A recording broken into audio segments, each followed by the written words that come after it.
Hello guys के छ आज चाहिँ हामी म चाहिँ घुम्न जाँदैछु एक्लै है। कोही पनि छैन। अब केटाहरू सब पढ्न व्यस्त भए हैन। सबलाई फेरि उलायो नि त परीक्षा लागिसकेको छ। त्यही भएर सब केटाहरू पढ्न लाग्छन्। म चाहिँ एक्लै भएर घुम्न हिँडेको छु हैन। हल्का एउटा भ्लग बनाऊँ भनेर। हेर्नु न कस्तो बवाल भ्यू देखिएछ के।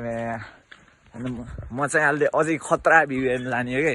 त्यही भएर हैन तपाईहरुले सबै के अरे फुल्ली भ्लगमा हेरिरहनु होला। मिस नगर्नु होला भ्लग हैन। सब्स्क्राइब गरिदिनु होला युट्युब च्यानलमा हैन।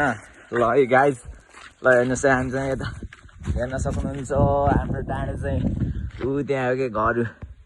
मेरो दोस्तको घर ऊ त्यो हो त्यो अलि अर्को दोस्तको घर ऊ त्यो अलि मेरो घर माथि हो हैन गाइज।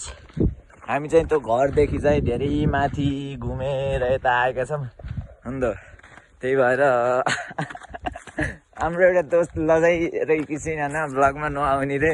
साथमा त छ तर लजायो कि लास्ट चाहिँ। त्यही भएर भ्लगमा नलिउँ भनेको हैन। हामी चाहिँ अब यसो के भन्छ अरे मुड फ्रेस गर्न हिँडेको छौँ कि जक्सनतिर। जक्सन भनौँ न होइन र। बोली त सुना हो तेरो फेस नदेखाए नि